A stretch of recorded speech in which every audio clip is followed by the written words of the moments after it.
Programa Na Mira da Cidade. A política tratada com a seriedade que merece. Fatos, análise, debates e entrevistas. Acompanhe e participe. Mande sua mensagem para o nosso WhatsApp 41 988 5684 51. Na Mira da Cidade.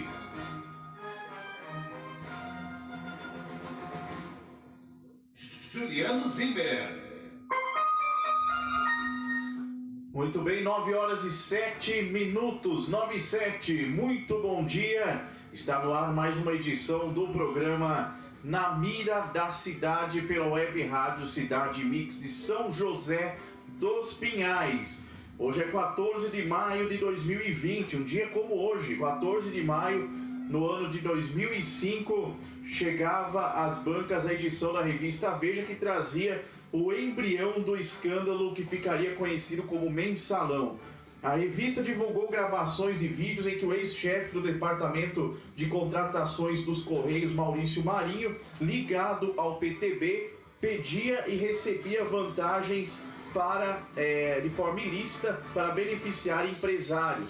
Logo mais, semanas mais tarde, o deputado federal Roberto Jefferson, do PTB, acusou o então ministro-chefe da Casa Civil, José Dirceu, do PT, de ser o mentor de um esquema de pagamento de propinas para deputados da base aliada.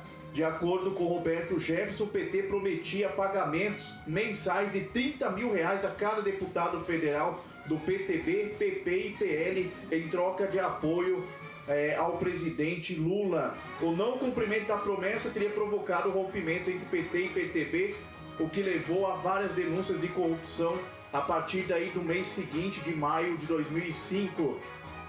Daí, na história recente, há 15 anos, então, lembrando da história do Mensalão, foi o início de tudo. O Mensalão foi o embrião do mega esquema de corrupção no Brasil, que depois desagou no Petrolão e aí assim por diante. Foi só casos de corrupção relatados diariamente.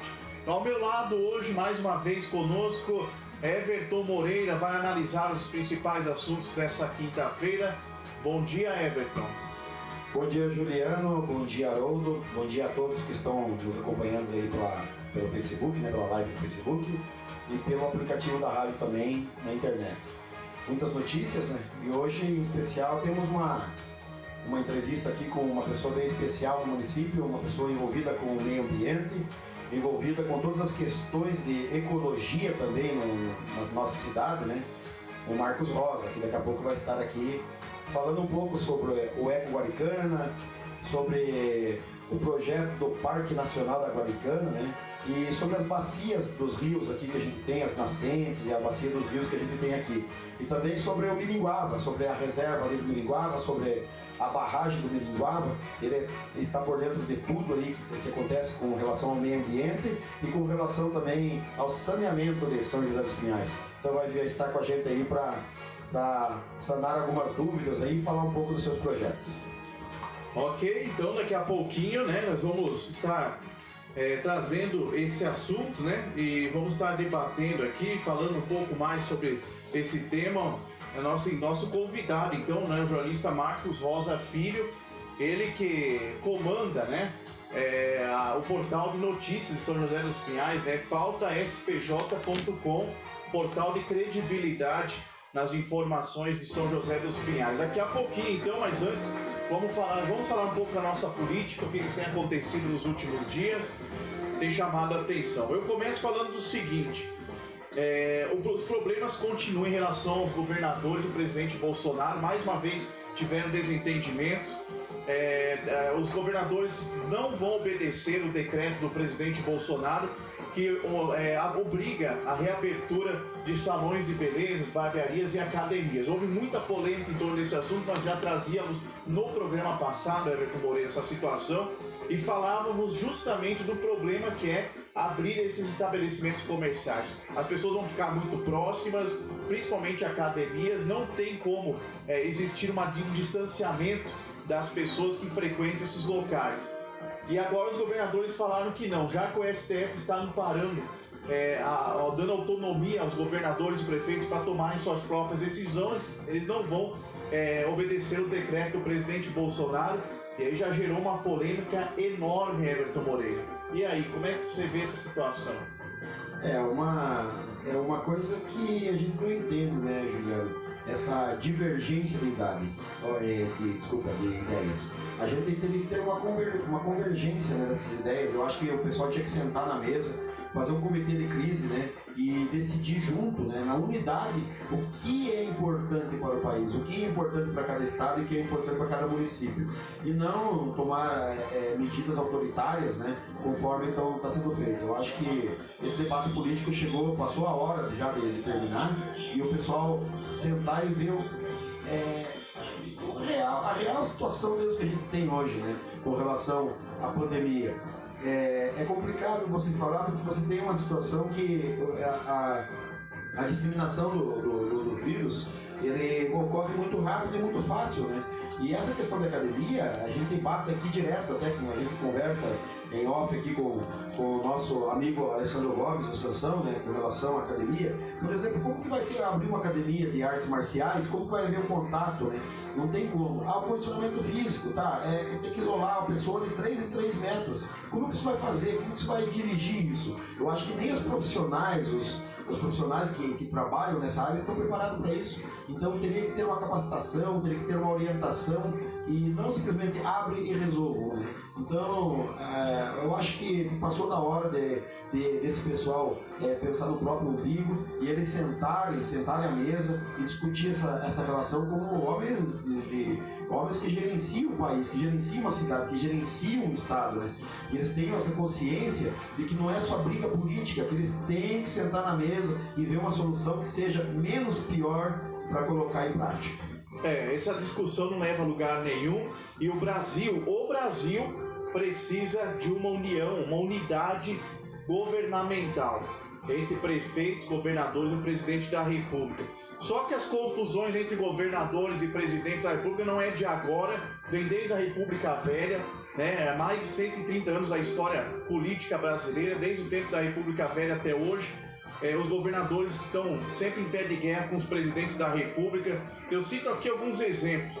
Entre 1910 e 1914, ele que também era militar, o presidente Marechal Hermes da Fonseca, né, governou o Brasil aí, teve sérios problemas também, teve que intervir em vários estados, Alagoas, Bahia. Teve lutas com governadores, luta armada, inclusive no estado do Ceará. Nós tivemos também o Arthur Bernardes, colocou todo o Brasil em estado de sítio, ou seja, um recurso que dá poderes plenos ao presidente para fazer o que quiser, a qualquer hora. E Bernardes levou adiante várias intervenções, como no Rio Grande do Sul, Rio de Janeiro, Bahia, e por aí vai. Ao longo do governo militar, entre 64 e 85, tivemos vários embates lá em Brasília, entre presidentes militares e governadores, né? A tensão entre o Palácio do Planalto e os governadores se estendiam diariamente. Inclusive, 3 governadores brigaram muito nas diretas já contra os militares, né? Em 1984, Tancredo Neves, que depois foi presidente eleito e faleceu, assumiu o Sarney, o Franco Montoro, que era governador de São Paulo, e o Leonel Brizola, governador do Rio de Janeiro, se opuseram ao presidente João Figueiredo e armaram uma luta política sem tamanho, sem precedentes. Então é isso daí, ó. Getúlio Vargas também no Estado Novo, teve um regime autoritário, né? E depois, em cima dos governadores, muitas discussões, brigas. Então, Everton Moreira, a nossa história política já é marcada por conflitos entre governadores e presidentes da República, o que é uma pena. Só atrasa o desenvolvimento do Brasil. Não é só também com relação aos governadores, né? Às vezes no próprio Estado a gente tem questões de senadores que jogam contra, de deputados que jogam contra, né? E eles agem com relação à sigla partidária e não com o intuito de ajudar o município ou ajudar o Estado. Isso no Brasil é cultural, né? Cultural de que se tentar derrubar o oponente, para eles é melhor. Eles não pensam na sociedade, eles pensam simplesmente no projeto de poder deles. Eles pensam naquele projeto dele crescer, ou o grupo dele crescer politicamente, e não na melhoria da qualidade de vida das pessoas, né? Seja com um projeto de saúde, projeto de educação. Então, o Brasil culturalmente já é dessa maneira. Agora, com essa questão da pandemia do Covid-19, o pessoal tinha que mudar um pouco essa sistemática do Brasil na política e botar em prática um projeto de convergência de ideias, que o pessoal tivesse sentasse à mesa e visse o que é melhor para a população, porque é uma coisa nova para todo mundo, até para o político que não se importa com as pessoas. Ele tem que ter essa visão de que nós estamos vivendo uma situação inédita no mundo, pelo menos nessa área assim, dos 50 anos para cá. A gente nunca tinha vivido uma pandemia com uma proporção tão grande, né? Ele já está chegando aí a quase 13 mil óbitos, já passamos dos 13 mil óbitos no Brasil, né? Então, para você ver, matou mais do que chikungunya, matou mais do que dengue, matou mais do que H1N1 nesse período. Então, somando todas essas doenças, né, que tem no Brasil hoje, que estão aí, que a gente está aí propenso a ter no Brasil, só o Covid matou mais do que todas essas doenças juntas, né? E a gente não tem uma real situação de uma perspectiva de remédio, de vacina. A gente não sabe quando que isso vai acabar, a gente não sabe se isso está no começo, está no meio ou está chegando no final. Então, é complicado entrar em briguinha política de Estado contra o governo federal, de município contra o Estado. Aqui a gente tem um exemplo claro, né? Que tem o governador fez um decreto proibindo a abertura das academias, né? O governo federal fez um decreto abrindo as academias, liberando a abertura das academias. E o prefeito aqui, o que ele fez, ele não foi pelo Estado, ele foi pelo lado federal da situação. É isso aí. Eu acho que estamos bem próximos aqui, e eu acho que agora não é a hora de ficar alegrando A, B ou C. A gente não pode defender projetos para alegrar pessoas, a gente tem que fazer projetos para que evitem a morte de pessoas, que evitem que essas pessoas estejam propensas a estar na rua, estar no comércio, estar na academia, estar no salão de cabeleireiro e estar aí, tanto ela se contaminando ou ela passando a doença para alguém. Então, não podemos hoje fechar os olhos para essa situação. E fazer decreto é fácil, quem tem a caneta é só fazer, entendeu? Mas o problema é a prática disso, o problema de tudo é colocar isso aí em prática, é fazer com que isso não prejudique a população e a sociedade. Então, a gente fala demais sobre esse assunto, né? Mas eu acho que passou da hora, né, do pessoal sentar e convergir com as ideias. 9h19 e na esteira do governo federal, mais problemas agora com o novo ministro da Saúde, né? A imprensa está colocando o ministro da Saúde contra o presidente novamente, dizendo que ele não está apresentando dados muito recentes, não está aparecendo muito na mídia. E o Bolsonaro disse em declaração que não vai cobrar muito dele, que ele pegou o ministério agora, uma situação difícil, precisa dar um tempo para o Nelson Taix se inteirar dos assuntos ministeriais para poder cobrar alguma coisa dele. Eu vejo que é uma picuinha também desnecessária. Novamente, a mesma situação que aconteceu com o Mandetta, começou com essas picuinhas na imprensa, terminou que houve uma guerra entre ele e o presidente, teve que sair do cargo, foi mandado embora do cargo, teve que ser trocado. Vale lembrar que a maioria da imprensa fica pegando no pé do presidente, se esquecendo de trazer informações precisas sobre o Covid-19. A gente vê muitas informações equivocadas, Everton Moreira, sem o mínimo de investigação, números que assustam a população, às vezes de forma desnecessária. Eu vi uma entrevista do Osmar Terra, que foi, que trabalhou muito no Ministério da Saúde do governo Lula, em 2009, inclusive ele ajudou a combater o H1N1 com mais de 1.000 mortos na época, aquela época que estava no auge do H1N1, ele ajudou a contribuir com a fabricação da vacina, né? O Tamiflu, depois foi colocado à disposição da população para curar o H1N1, e ele explicou, não podemos criar pânico na população, não é por aí o caminho. Sabe, a doença não vai embora se você ficar criando pânico, a imprensa ficar toda hora falando disso daí, que tá matando um monte de gente, que não sei o que, todo mundo tá se infectando. Não é por aí. A população em pânico, ela vai morrer com outras doenças. Ataque cardíaco, suicídio, depressão. Everton Moreira, não adianta se querer se combater uma doença pressionando a população e colocando medo na população. Eu acho que o Osmar Terra falou muito bem, foi muito bem na sua fala. Eu acho que não é por aí, né? Não é por aí. Eu acho que, na verdade, a gente tem que levar de uma maneira diferente, né? Não é botando medo, é botando educação social no pessoal. Eu acho que o pessoal tem que saber o que está acontecendo realmente. A gente tem que levar informação e não pânico, né? Por exemplo, informação de que se a pessoa ficar aglomerada na frente da Caixa Econômica, ela vai estar propensa a passar o vírus ou a pegar o vírus e levar para sua casa. Então, essa questão do pânico aí, ela é meio complicada porque o pessoal coloca na mídia uma situação que ninguém conhece. E essa situação vai indo para frente e vai ganhando corpo, e vai crescendo e virando uma bola de neve. Até que tem pessoas que não podem nem assistir jornal hoje, porque ela fica depressiva, ela fica com medo. E o Haroldo levantou muito bem a bola pra gente aqui no último programa, né?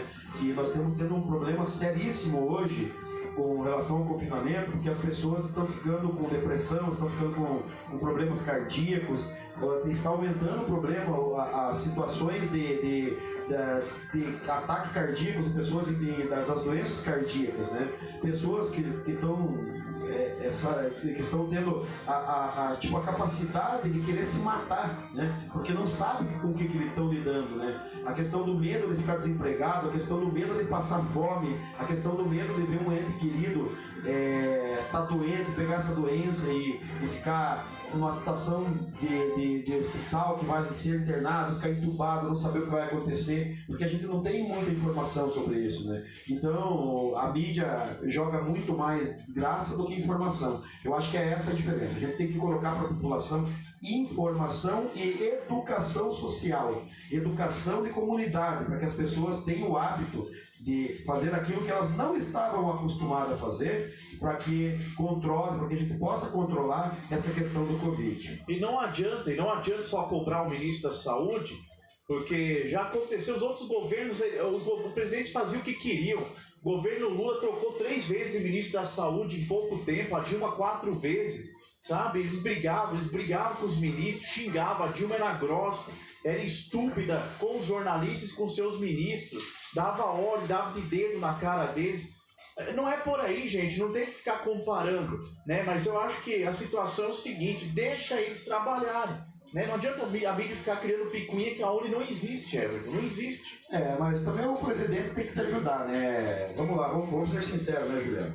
A partir do momento que o ministro está dando uma entrevista, né, uma entrevista coletiva, e o presidente solta um decreto liberando academias, liberando salão de cabeleireiro, e não avisa nem o próprio ministro, o ministro caiu numa saia justa que nem ele sabia que o presidente tinha feito esse decreto, que é totalmente contra o que o ministro, não só ele, mas assim como o Mandetta também, ele é totalmente contra essa liberação massiva da abertura do comércio. E o presidente tem que ter um pouquinho mais de consciência, né, de que ele não é ditador. Aqui nós não estamos vivendo num regime ditatorial, nós estamos vivendo num regime democrático. E se ele quer ter uma equipe boa, ele comanda certo, ele comanda corretamente essa equipe, porque essa equipe depende de informações para que ela passe para a população. Aquilo que eu acabei de falar, a questão da comunicação social com as pessoas. Agora, se ele dá uma bola dessa nas costas do próprio ministro, o que falar com a briga dele com os governadores, né? Com a briga dele com os prefeitos? Eu acho que é isso que está errado. Eu acho que eles têm que engolir o ego, eles têm que engolir aquela questão ideológica que cada um tem, independente se é direita, esquerda, lulismo, bolsonarismo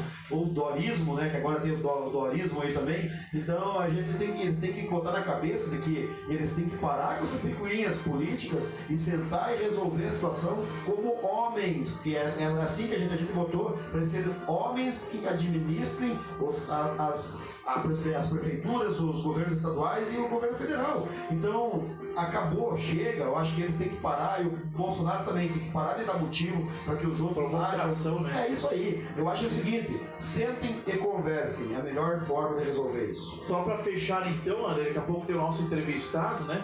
Mandando um abraço pro pessoal, antes de mais nada, né? Agradecendo a audiência também, Daniel Camargo dos Santos.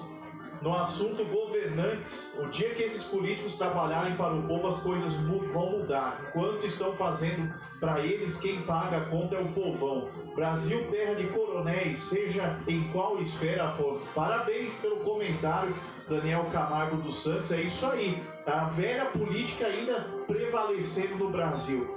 Maria Tereza Iede, obrigado pela audiência. Mariane, né? Mariane Proença também conosco. Maravilha, pessoal ligadaço, que daqui a pouquinho tem entrevista também, né? Entrevista com o jornalista Marcos Rosa Filho, do portal pautaspj.com. Aguarde, hein? Daqui a pouquinho. Eu vou dar aqui a notícia, mandando um abraço pro pessoal. A Mariane Ferrari Moreira, sempre conosco também, né? E ontem estava também no programa, ontem à noite acompanhando aqui o programa, bem legal, hein? O Haroldo apresentou muito bem o programa, eu participei, vi que a qualidade, a moça lá canta muito bem, viu, Everton? Parabéns, viu? Parabéns pela estreia. Dando um abraço aí pro Gerson Pereira, né? Bom dia, bom dia. Daniel, já falei agora há pouco, bom dia de novo. Obrigado pela audiência. Alcir Bosa acabou de chegar confirmando a audiência também. Quem mais aqui, Haroldo? Deixa eu dar uma olhadinha aqui que tá. Maurício Bru. Beleza, então bom dia a todos, né? Família Zimmer também ligada conosco, como sempre. Para fechar aqui essa primeira parte do programa, Everton Moreira, eu vou falar um pouquinho do governo estadual. Por quê? O governador Ratinho Júnior fez uma parceria com os deputados estaduais e eles cortaram alguns cargos em comissão em 7 universidades estaduais e hospitais universitários, na expectativa de uma economia anual de 16,5 milhões. Já no município de Curitiba, o facão foi mais agudo. Foram extintos 32 cargos, nos quais havia 2.500 vagas. Ou seja, o governador está tentando minimizar os problemas financeiros do Estado, né? Que está cortando aí alguns cargos que, segundo ele, não tem necessidade de existirem. Eu acho que é uma boa medida do governador Ratinho Júnior, né? Na verdade, ele começou a cortar, né? Mas tem muito mais coisa que pode ser cortada. Acho que tem muitos cargos aí, não só no governo do estado, mas no governo aqui na prefeitura, também no governo federal, que podem ser cortados, né? Cargos que não são essenciais nessa época, né, de pandemia. Eu acho que poderia cortar muito cargo aí que, com relação à indicação política. Eu acho que tem que secar a máquina pública, até porque os recursos estão escassos e a gente precisa enxugar a máquina, né? A gente vê aí cargos que não tem função nenhuma hoje, né, sendo nomeados. Por exemplo, as escolas hoje elas estão praticamente paradas, então cargos de indicação política na área pelo menos na área de educação, poderiam ser cortados agora de emergencial, né, com a forma emergencial, e poderia retornar lá na frente, né, porque não está sendo feito muita coisa nessa área. E estruturar um pouco mais a área de saúde, a área de segurança, né, que precisa de um cuidado maior. Eu acho que o Ratinho Júnior, na boa atitude dele, mas eu acho que isso não vai resolver os problemas também, eu acho que vai dar uma amenizada, mas podemos cortar muito mais cargo, podemos cortar muito mais regalia que muito político tem. Carga tá pesada, né? E faz lembrar-me aqui do Manuel Ribas, né? O Maneco Facão, ex-governador do Paraná, governou o estado do Paraná entre 1932 e 1945. Ele foi conhecido como Maneco do Facão porque ele cortava um monte de cargos desnecessários do seu governo, gerou até muitas polêmicas. E também o Ney Braga, né? O Ney Braga, quando assumiu o governo do estado em 61, ele cortou vários cargos nomeados no fim da gestão do Lupion, né? Do Moisés Lupion. Moisés Lupion deixou a máquina inchada quando saiu do governo em 1961. Ney Braga assumiu como governador sucessor, cortou pela metade os cargos em comissão deixados por Moisés Lupion. Inclusive o Lupion, no ano de 57, sofreu muitas polêmicas com envolvimentos em corrupções e cargos em comissão irregulares. Foi uma lambança total aí no final do governo Lupion. Agora que eu vou levantar uma lebre, eu gostei da colocação aqui do Alcir Bosa. São José recebeu 43 milhões para o combate ao Covid-19. Tem que fiscalizar o uso da verba. Concordo plenamente com o Alcir. Hoje você só divulga o que acontece com relação à quantidade de doentes, a quantidade de pessoas tratadas, a quantidade de óbito. Porém, não se explica para a sociedade o que se está fazendo com o dinheiro público, né?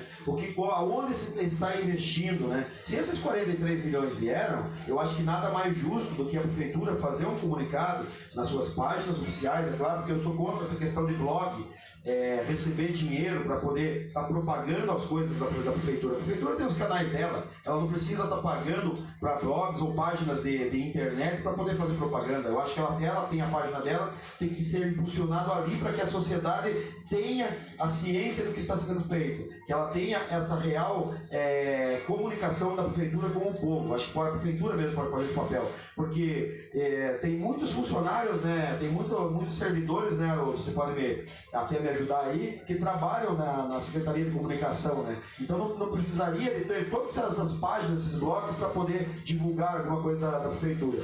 E que a prefeitura coloque, desses 43 milhões investimos 2 milhões, por exemplo, na área para comprar equipamento para o Hospital São José, que gastamos mais 5 milhões para a gente colocar para ter uma fiscalização do povo para usar máscara. Que isso seja colocado aqui, porque 43 milhões é muito dinheiro, né? Se não souber usar também, se torna pouco, né, Haroldo? Muito bom dia, Juliano Zimmer. Muito bom dia, Everton Moreira. Realmente, com 43 milhões para trabalhar na área da saúde contra o Covid-19, existem muitos equipamentos que a gente tem acompanhado, equipamentos caros e que são necessários. Mais necessário do que, de repente, o pagamento, como você mesmo colocou, a situações de blogs, situações outras, que não as que são voltadas diretamente à saúde pública do nosso município de São José dos Pinhais. É claro que tem a necessidade da informação, através, como foi feito esta blitz, que foi feito com a secretária de saúde, Débora Chemin, também com o enfermeiro João, que caminharam por todo o centro de São José dos Pinhais com panfletos informativos a respeito de como as pessoas devem proceder neste momento. Também dentro dos bairros que eles estão visitando, eu concordo também que há necessidade, quando houver essas blitzes nos bairros, que seja acompanhado por uma cartilha explicativa, que seja acompanhado por panfletos educativos, da forma como as pessoas, dentro do seu habitat, dentro do seu local, da sua casa, da sua família, devem proceder a maneira lá e a maneira fora. Concordo plenamente com este assunto, ele voltado inteiramente à questão da saúde e também com esses informativos feitos direto pela comunicação do município de São José dos Pinhais e entregue direto, porque, como você bem coloca também, Everton, muita gente ainda não tem acesso à internet. Em muitas regiões até existe já a internet, mas o sinal não chega e a pessoa passa o dia inteiro lá, de vez em quando, uma vez de noite ou uma vez de dia, que vai ter as informações do que está acontecendo. Então, sou bastante favorável a essa situação da nossa secretária de saúde, junto com a sua equipe, dentro das blitz, que está sendo feito nos supermercados, nos comércios em geral, que está sendo feito para a informação. Em primeiro momento, muito bem acertado, a informação, a notificação verbal, para então depois as ações, como por exemplo multas. Ontem, se precisasse, eu seria multado, e você sabe bem, Everton Moreira, que na pressa acabei esquecendo a minha máscara. Para mim foi uma grande preocupação, então procurei o máximo não ficar próximo de pessoas na rua, e vim rapidamente também para fazer o programa que a gente fez ontem, que é o bate-papo na cidade, mas fiquei bastante preocupado porque eu estava sem a máscara, né? Eu acredito, rapidamente também falando aqui, que está muito bem acertado esse combate preventivo que vem sendo feito pela Secretaria de Saúde no nosso município de São José dos Pinhais. Até porque a comunicação hoje em São José dos Pinhais é gratuita, né, Haroldo? A gente, por exemplo, nós abrimos nosso canal aqui, até a Débora veio e esclareceu várias dúvidas das pessoas aqui, e não é só a gente, todas as rádios que tem web, sendo web ou não aqui em São José dos Pinhais, tem aberto esse espaço para os secretários, não é só para a Débora, para todas as pessoas envolvidas com relação ao combate, vir dar aqui as explicações e passar informações para a população. Então, essa questão de mídia na cidade a gente tem que rever. E o Alcir tem falado aqui, ó, que tem que dar uma expectativa, uma estimativa dos gastos na transparência da prefeitura. É isso mesmo. Eu acho que a prefeitura tem que pegar e tem que colocar realmente o que está fazendo com esse dinheiro. Para onde está destinando esses valores de verbas, né? Para que a população também conheça e não tenha só crítica com relação ao prefeito, que possa também saber o trabalho que ele está fazendo no gerenciamento dessa crise. A transparência, né? A transparência para a população.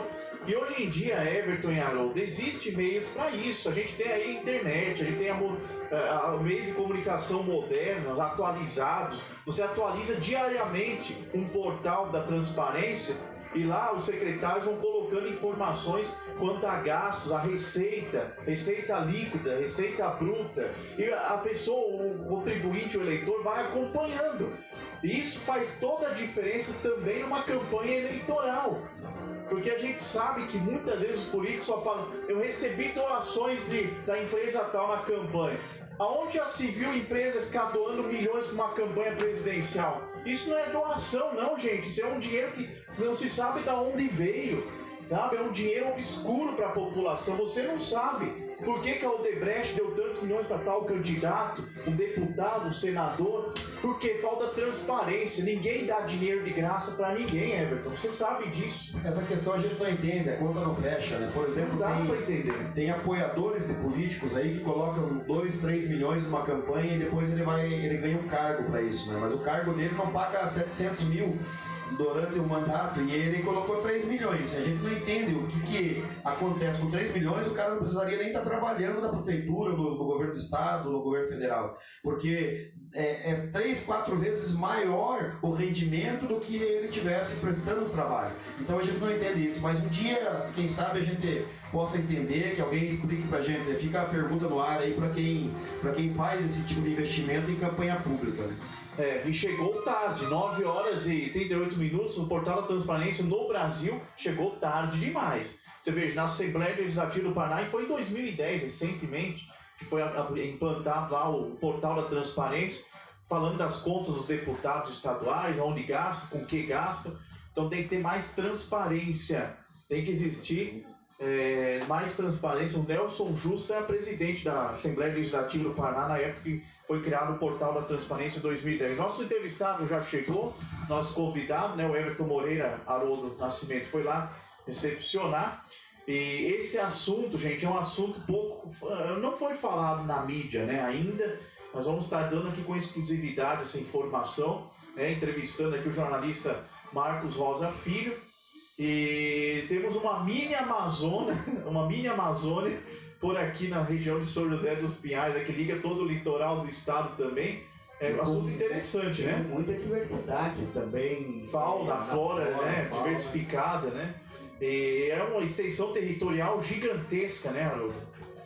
Agora 9 horas e 38 minutos, São José dos Pinhais contém muitos lugares ainda inexplorados, se você quer saber. O Marcos depois vai comentar com a gente. Lugares que estão preservados, existe sim um caminho, uma trilha por onde as pessoas passam, mas existe um espaço que é totalmente reservado e preservado até hoje.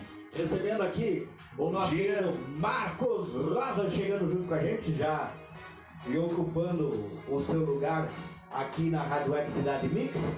Nós estamos localizados no Shopping Center Sele, primeiro andar, sala 4. Esse é o programa Na Mira da Cidade, o programa que traz a informação a respeito da política, tanto federal, estadual, municipal, e também traz os destaques de tudo o que acontece aqui no nosso município. Passando a bola aqui, mas antes deixa eu cumprimentar meu amigo de longa data, um grande batalhador também, pessoa que eu tenho o maior respeito, o maior carinho. Muito bom dia, Marcos Rosa, como anda as guaricanas por aí, né? Os guaricanas é bom, hein? Tá desligado. Isso. Os guaricanas é bom, hein? Bom dia, Haroldo, bom dia, Juliano, bom dia aos ouvintes da rádio. É um prazer estar com vocês aqui nessa quinta-feira, né? Falando sobre a cidade de São José e tudo que a gente gosta na cidade, né? Notícias boas, né? É verdade. O Juliano, eu acredito que ele tem aqui algumas perguntas prontas ali. Eu quero agradecer, né, Haroldo, primeiramente a presença do Marcos aqui nos nossos estúdios, né? O teu trabalho é um trabalho muito bem elaborado em São José dos Pinhais, eu acompanhei, né?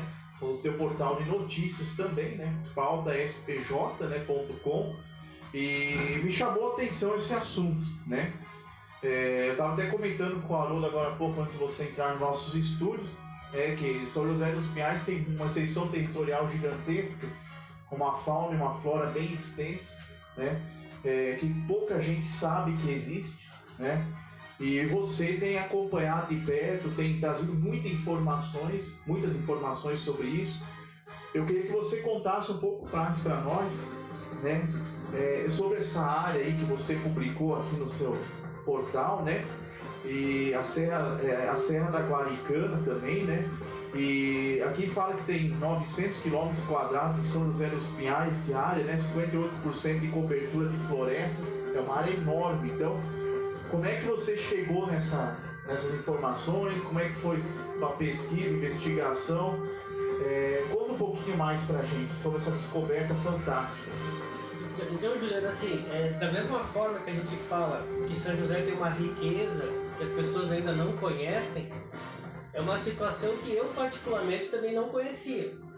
O meu pai comprou uma chácara ali na região da Contenda, bem pertinho da BR-376, em 1978. Então eu tive a oportunidade com meus irmãos de todo fim de semana estar numa chácara de lazer, jogando bola, pescando, o sítio do Pica-Pau Amarelo, né? Para os ouvintes um pouquinho mais velhos, lembram do Pedrinho Narizinho. E daí nessa trajetória assim de chácara, aconteceu do meu pai falecer. E como que você mantém uma chácara de lazer, sendo que o provedor da família já não está mais aqui?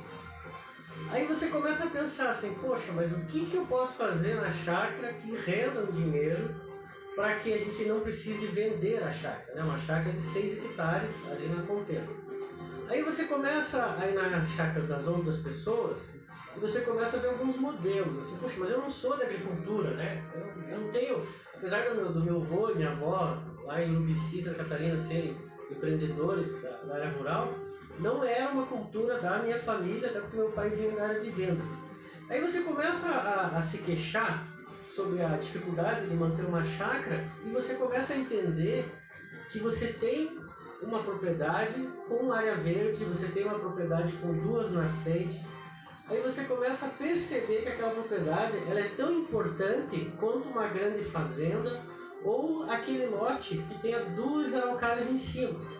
Então essa questão de São José dos Pinhais assumir o seu protagonismo em relação ao que ele tem de potencial verde nessa cobertura vegetal, que essa cobertura vegetal de São José dos Pinhais pertence à grande reserva Mata Atlântica. É um dos últimos contínuos de mata em um país atlântico. Nenhum país atlântico como Cuba, Nicarágua, tem tanta mata em linha, como um corredor de biodiversidade. Então aquela pequena propriedade em São José dos Pinhais, do ponto de vista de preservação da natureza, ela é tão importante quanto uma grande propriedade. E as pessoas são muito solidárias de trocar informação. Daí assim, mas eu não tenho lá na minha propriedade um restaurante. Porém, aconteceu em 2013 nós criamos a Eco Guaricana e nós recebemos para um café na minha propriedade mais de 70 funcionários da Caixa Econômica e fizemos uma trilha a pé da frente da minha chácara por 14 quilômetros voltando para minha chácara. Como eu não tenho estrutura de alimentação, a gente levou um grupo para almoçar no restaurante do Everson, no Recanto da Nona, que fica a 2 quilômetros da minha chácara. Aí já se forma uma parceria. Ou seja, essa mudança do olhar para com a cidade, do ponto de vista do potencial de natureza, de ecologia e de como transformar o que está em pé em recursos financeiros, também é uma mudança que se passa na vida particular de cada são-joséense. E aconteceu comigo, estou dando um depoimento para vocês, que por uma necessidade eu mudei esse olhar, essa forma de ver o que São José dos Pinhais tem de riqueza de área natural. Então, 9 horas e 46 minutos, tá? Só para lembrar então, você que está chegando agora no nosso programa, né? Nós estamos entrevistando aqui o jornalista Marcos Rosa Filho, está falando aí sobre uma grande reserva natural, com uma imensa fauna e flora, né, que existe praticamente dentro da sua chácara, né? E com uma extensão territorial muito grande, e que pouca gente, né, quase ninguém sabia que existia, nem você que estava lá dentro, você foi descobrindo aos poucos. Então eu queria que você me falasse um pouco mais, se você está, então já continua, você falou que em 2013 começou, né, essa ideia de levar as pessoas para lá, né, meio como um ponto turístico também, e como é que está o trabalho, como é que está sendo feito o trabalho hoje em dia em relação a isso, né, as visitas, se tornando ponto turístico, a recepção das pessoas, as pessoas têm demonstrado curiosidade, você tem convidado, como é que tem sido feita essa parceria? As parcerias se estabelecem na medida em